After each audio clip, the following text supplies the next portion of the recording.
Olá pessoal, tudo bem?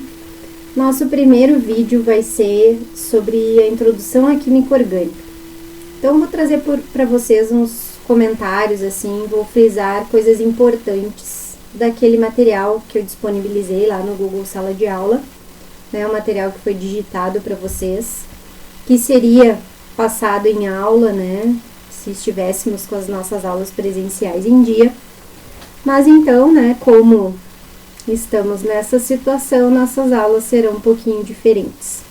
Lembrando que esse material deve ser impresso ou vocês copiam ele no caderno, né, porque ele vai servir para as avaliações aí dentro da química orgânica, né, a química do terceiro ano, então, no ensino médio.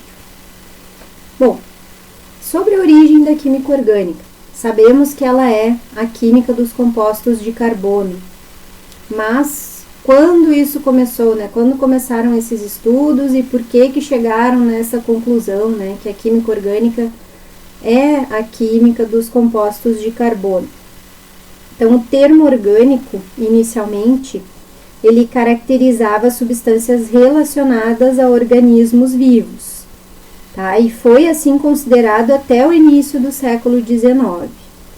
Tá? Então, a origem principal ali da química orgânica seria a diferença entre seres animados e inanimados. Então, se a gente comparasse um ser vivo, uma planta, a uma rocha ou a água, tá?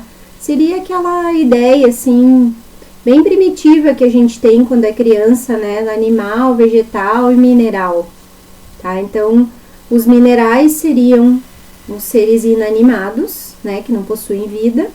E os animais e vegetais seriam seres animados, né, que possuem vida. Então, na química orgânica, a grande diferença, né, estava aí, que esses compostos animados eram considerados orgânicos e todo composto orgânico, né, então, nessa época, era considerado um composto possuidor de uma força.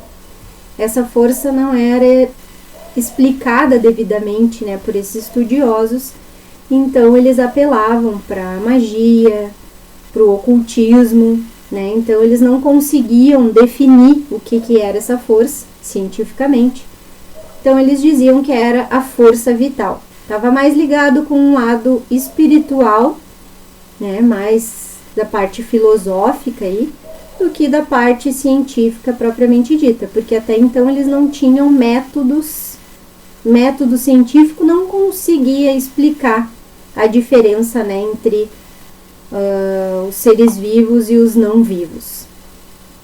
Tá? Então vocês vão ver aqui no texto que eu cito que as substâncias de origem de seres vivos, né, já são usadas há muito tempo, desde a pré-história.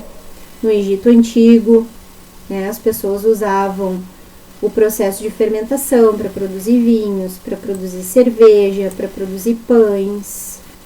E acreditavam, né, que o processo de fermentação era um fenômeno divino, né, porque não conhecia-se até então os micro-organismos, né, bactérias, leveduras, vírus, isso não era conhecido na época. Então acreditavam que quando algo fermentava, era um Deus que agia para que aquela substância se transformasse. Tá? A questão também que eu cito aqui da conservação dos alimentos, né, o embalsamamento de cadáveres. Então, tudo isso era feito a partir de substâncias orgânicas. Tá? Então, durante o final do século XVIII e início do século XIX, os químicos começaram a se dedicar ao estudo das substâncias encontradas em organismos vivos. Então, como a maioria dessas substâncias orgânicas que se conhecia, elas eram extraídas de animais e vegetais, os cientistas na época, né, os estudiosos, eles não acreditavam que essas substâncias pudessem ser produzidas em um laboratório. Tá? Então, toda essa fundamentação deles, né, de que as coisas orgânicas provinham de seres vivos, não eram possíveis de serem produzidas em laboratório, originou uma teoria que eles chamaram de teoria da força vital. E teve uma pessoa que teve um papel bastante importante, que foi o Berzelius, foi o criador da teoria.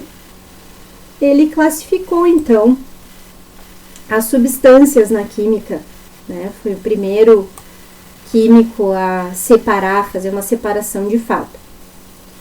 Então, ele separou a química em 2 grandes grupos: substâncias orgânicas e substâncias inorgânicas. Então, as orgânicas seriam aquelas obtidas a partir da matéria viva, todas as que possuíam força vital, e as inorgânicas seriam aquelas substâncias que não possuíam força vital. Tá? Então, essa teoria do Berzelius, da força vital, ela foi derrubada, né, por um químico que trabalhou com Berzelius, que estudou com ele, o Friedrich Wöhler, um alemão, né, que a partir do aquecimento de um reagente inorgânico, o cianato de amônio, ele conseguiu produzir uma substância orgânica chamada ureia. Né? Essa ureia, ela está presente na nossa urina, ela é usada como adubo hoje, né? Se tu vai numa floricultura, tu consegue comprar um saquinho com ureia para colocar lá nas plantas, né? Ela é um fertilizante, porque contém lá bastante nitrogênio, né? Que é nutriente das plantas. Então, esse estudante aí que trabalhou com Berzelius em 1828 conseguiu provar que a teoria da força vital não era tão sólida assim. Tá? Então, a partir de então, ela perdeu a validade. Tá? Então, até 1828 se acreditava na teoria da força vital. A partir do experimento do Wöhler, em 1828, então, não se acreditou mais na teoria da força vital, porque ele provou que ela não estava correta. Tá? Então, nem tudo que é orgânico vem de seres vivos. É possível fazer coisas orgânicas em laboratório, foi isso que foi provado. Tá? Então, a gente sabe que hoje muitas das propriedades que caracterizam as substâncias orgânicas não se referem a essa força vital, porque a gente sabe que, na verdade, ela não existe, né? Não é uma força vital que faz com que animal e mineral sejam diferentes. Mas o que faz essas substâncias terem diferença? O fato delas serem constituídas por moléculas formadas pela união consecutiva de átomos de carbono. Então, o que faz uma substância ser orgânica é ela possuir carbonos na sua composição. Tá? Então, hoje, a química orgânica é o ramo da química que estuda as substâncias que contêm átomos do elemento carbono. Tá? Uma coisa que é importante a gente ter cuidado é que nem toda substância que contém carbono ela é parte da química orgânica. Então, a gente tem várias exceções, quer dizer que dentro da química inorgânica nós temos compostos que contêm carbono, portanto, não são orgânicos.